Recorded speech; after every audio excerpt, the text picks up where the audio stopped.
Langsung ke unsur saja, Saudara Jaksa Penuntut Umum.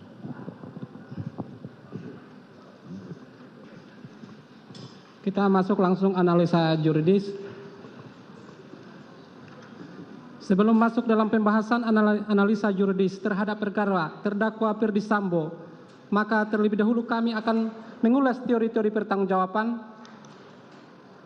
Pertanggungjawaban pidana ditentukan berdasarkan pada kesalahan pembuat dan bukan hanya dengan dipenuhi seluruh unsur tindak pidana.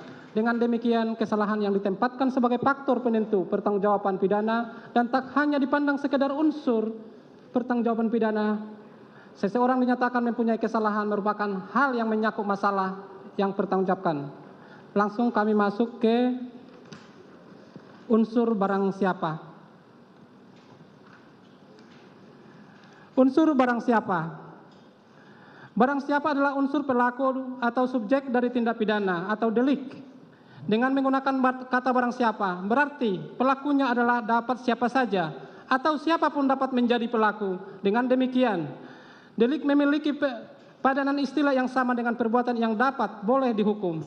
Peristiwa pidana, perbuatan pidana, dan tindak pidana. Menurut Kamus Besar Bahasa Indonesia dari Kementerian Pendidikan dan Kebudayaan, delik adalah perbuatan yang dapat dikenakan hukuman karena merupakan pelanggaran terhadap undang-undang atau merupakan tindak pidana.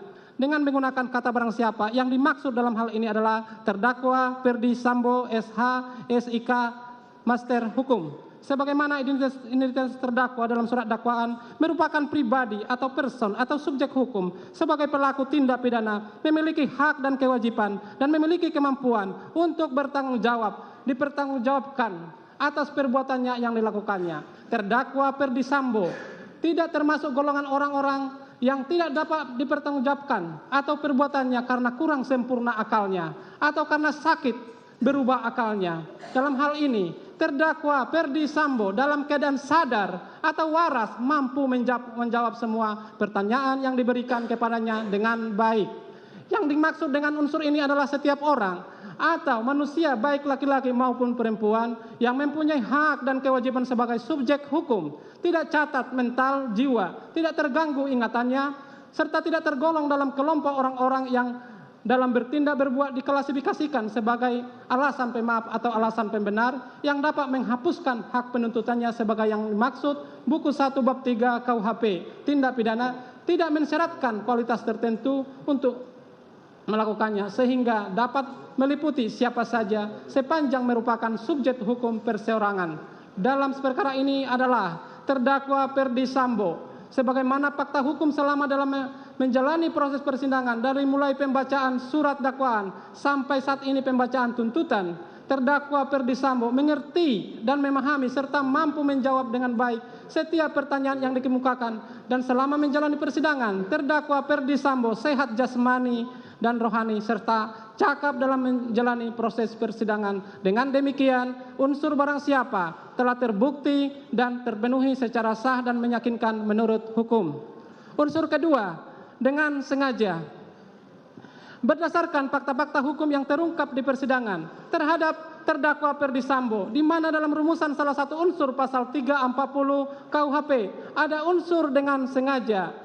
Unsur dengan sengaja membuat unsur subjektif atau unsur objektif sebagai berikut.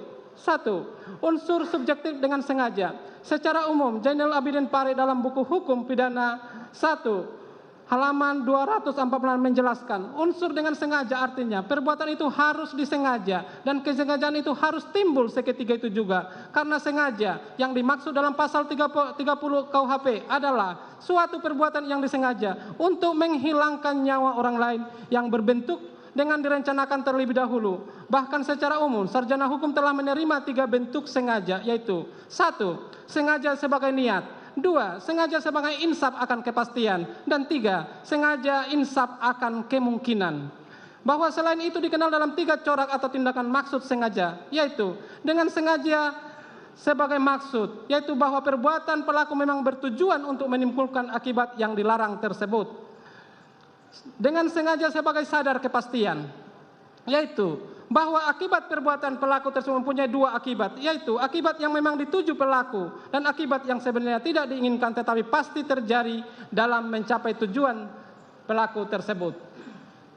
dengan sengaja sebagai sadar kemungkinan, yaitu bahwa sesuatu hal yang semula hanya merupakan hal yang mungkin terjadi, tetapi kemudian benar-benar terjadi.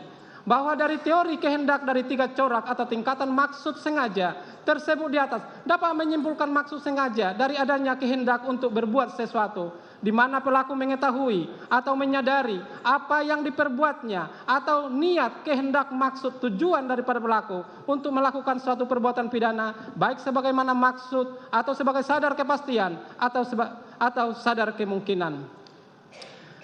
Menurut Anwar, hukum pidana bagian buku 3, halaman 89 mengenai unsur sengaja sebagai niat, yaitu hilangnya nyawa seseorang harus dikehendaki, harus memiliki tujuan. Suatu perbuatan dilakukan dengan maksud atau tujuan atau niat untuk menghilangkan nyawa seseorang. Timbulnya akibat hilangnya seseorang tanpa dengan sengaja atau maksud tidak dapat dinyatakan sebagai pembunuhan. Jadi dengan sengaja berarti mempunyai maksud atau niat atau tujuan untuk menghilangkan nyawa seseorang.